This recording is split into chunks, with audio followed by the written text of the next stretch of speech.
Olha, hoje a gente vai mergulhar numa ideia que, confesso, me deixou bem desconfortável no início. Ah, eu imagino. É a segunda lei do poder de Robert Greene, que diz basicamente: nunca confie demais nos amigos, aprenda a usar os inimigos. Soa pesado, né? Soa quase como uma receita para ser um vilão. Mas as fontes que a gente tem aqui, que vão, sei lá, do Império Bizantino à China Antiga, mostram uma realidade muito mais complexa e, honestamente, fascinante. Exato. O que a gente quer entender aqui é por quê? Por que a amizade, algo que a gente valoriza tanto, pode ser tão perigosa quando o poder entra na equação? É uma provocação e tanto. Mas é fundamental entender que não se trata de um manual para se tornar uma pessoa cínica, solitária. Certo. A questão é mais sutil. É sobre reconhecer que as dinâmicas e poder operam com uma lógica diferente da lógica dos afetos pessoais. Misturar as duas, assim, sem critério, pode ser destrutivo. Não só para os objetivos, mas para as próprias amizades, imagina. Exatamente, para tudo. É a diferença entre uma aliança estratégica e uma relação pessoal. E para mostrar o que acontece quando essa linha fica borrada, as fontes nos trazem uma história que é um verdadeiro soco no estômago. Essa é forte. Vamos para o Império Bizantino, século IX. Temos um jovem imperador, Miguel III.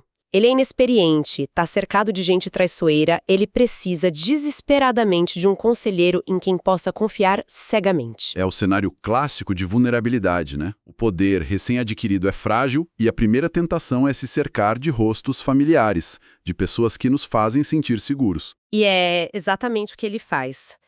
Todos os conselheiros experientes dizem para ele nomear o tio, um homem chamado Bardas, que era extremamente competente, qualificado. A escolha lógica. Mas Miguel ignora. Ele escolhe o melhor amigo dele, um cavalariço chamado Basílio, um cara de origem humilde, que Miguel basicamente tirou do nada. Uhum. A lógica de Miguel era simples. Esse cara me deve tudo, riqueza, educação, status. A gratidão dele vai garantir sua lealdade eterna. Uma aposta baseada 100% na emoção. Miguel acreditava que a dívida de gratidão era um contrato blindado. Só que a psicologia humana é bem mais traiçoeira que isso. E como foi? Miguel cobriu Basílio de ouro, de poder, deu educação. Mas a cada presente, a cada promoção, algo mudava em Basílio. Ele foi se tornando ambicioso, ganancioso. O poder corrompe, né? E aqui a história fica sinistra.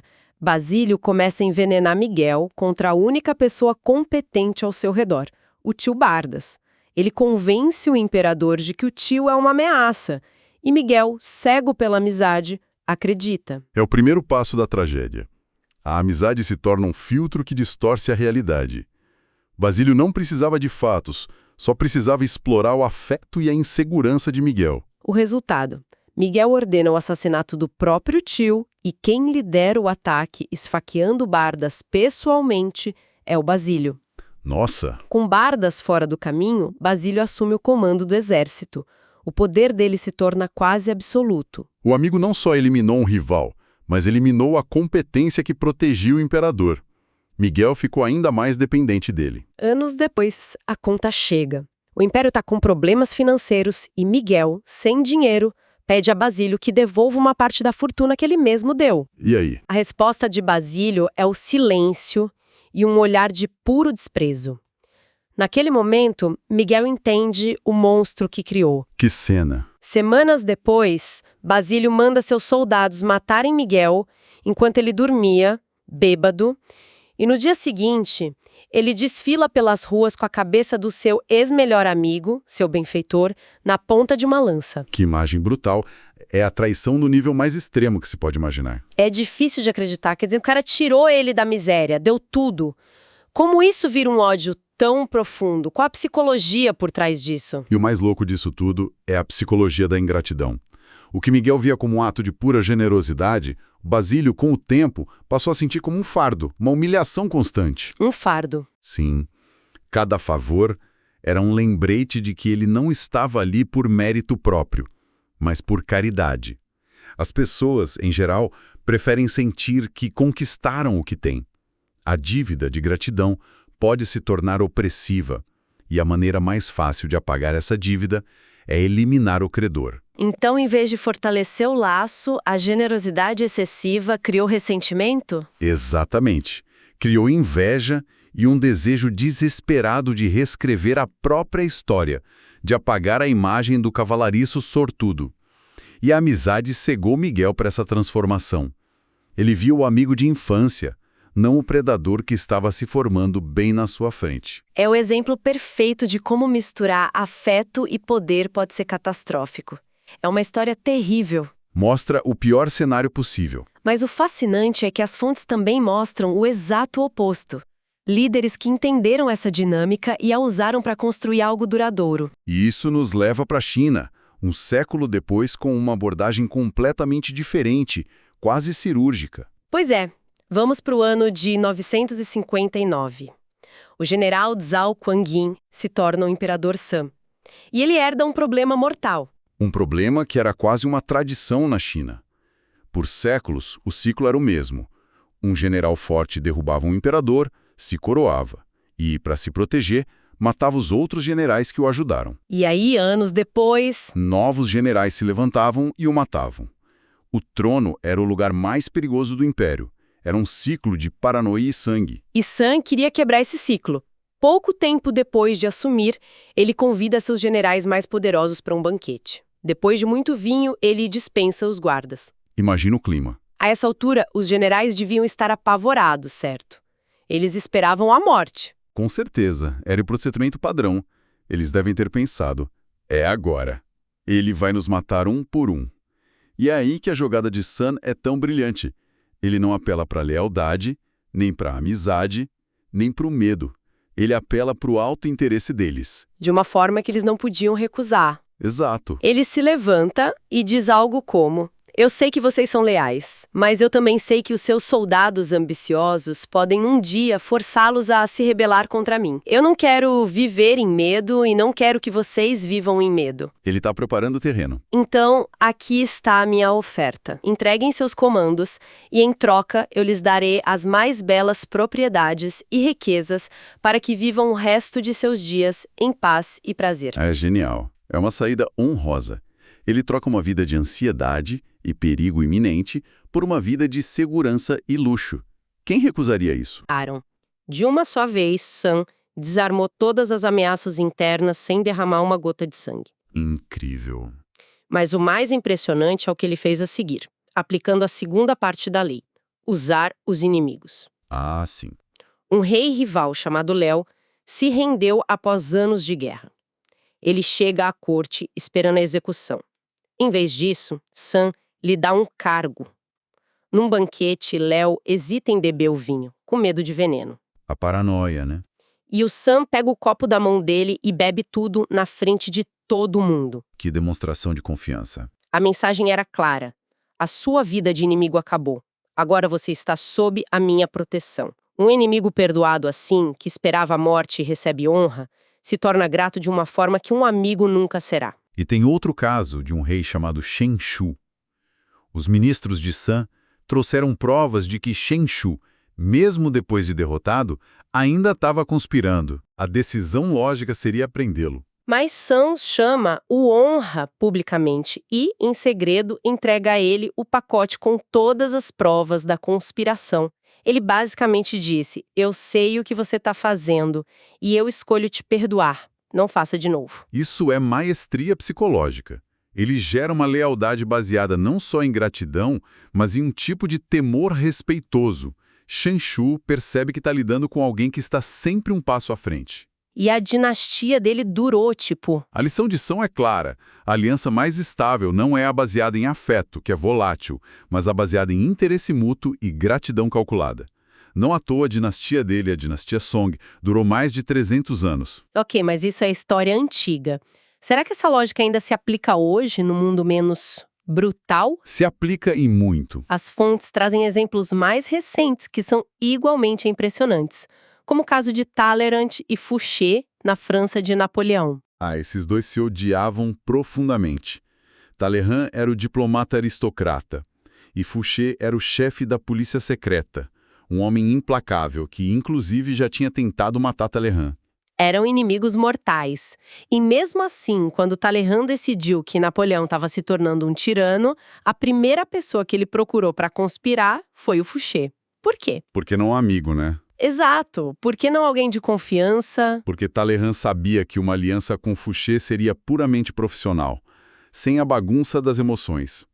O interesse deles era o mesmo: frear Napoleão. Fouché, como ex-inimigo, se esforçaria ao máximo para provar seu valor e sua lealdade à nova causa. É mais previsível, então. Exato. É mais transparente, baseado em necessidade mútua.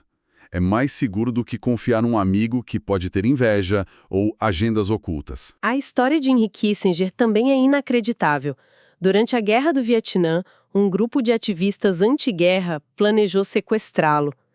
E, secretamente, Kissinger marcou uma reunião com eles. Espera, ele se encontrou com as pessoas que queriam sequestrá-lo? Isso é outro nível de estratégia. Exatamente. Em vez de simplesmente mandar prendê-los, ele foi conversar.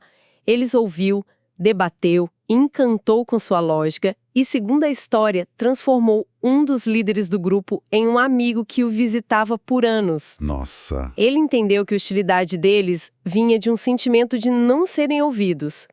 Ao dar-lhes uma audiência, ele desarmou a ameaça. Transformou adversários em uma fonte de informação. É a neutralização do inimigo através da compreensão.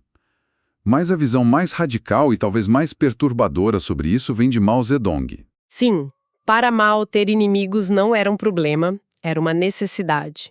Ele acreditava que o conflito era essencial para manter a força e o foco.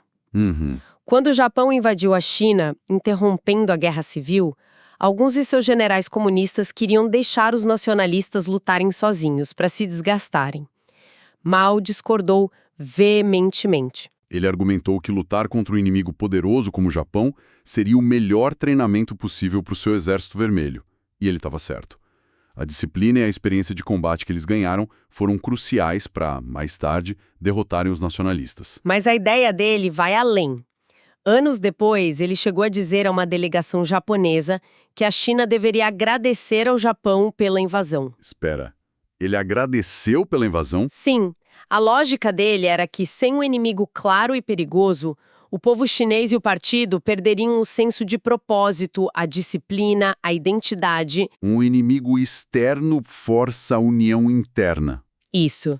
Para Mao, um adversário declarado é, de certa forma, mais seguro e mais útil do que a paz complacente que leva à estagnação e a traições internas. É uma visão extrema, mas nos força a pensar. A competição e a adversidade, quando gerenciadas, podem mesmo levar ao crescimento, enquanto o conforto pode nos deixar vulneráveis. Um inimigo claro, pelo menos, nos diz onde olhar. A traição de um amigo vem de onde não esperamos. Então a regra é nunca, jamais trabalhar com amigos. É uma lei absoluta. Não, e as fontes trazem essa revolta Bao. A lei não é um dogma. Existem momentos específicos em que usar um amigo pode ser a única jogada possível.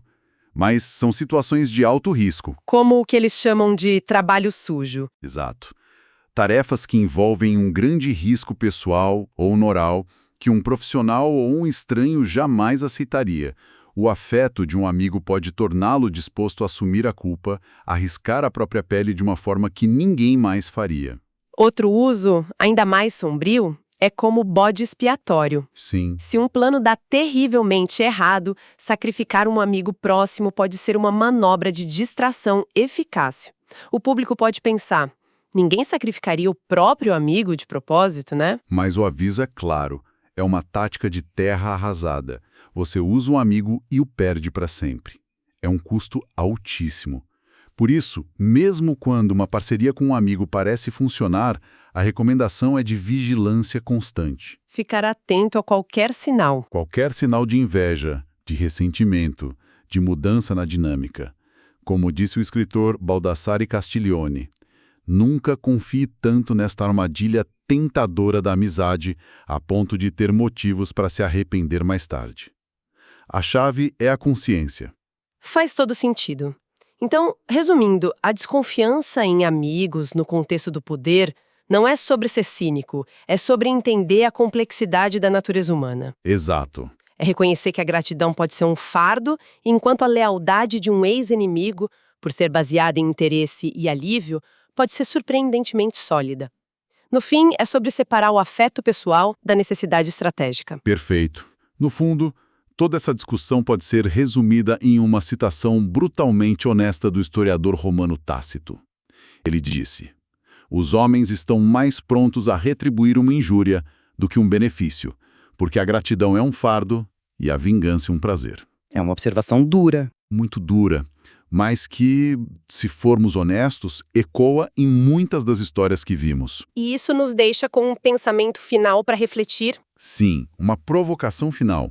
Se em muitas situações a gratidão é sentida como um fardo e a vingança como um prazer, como isso redefine a nossa compreensão dos atos de generosidade e das alianças em nossas próprias vidas, sejam elas profissionais ou até pessoais? É uma boa pergunta. E se formos um passo além, até que ponto o interesse próprio e não o afeto é a verdadeira cola que, no fim das contas, une a maior parte das relações humanas?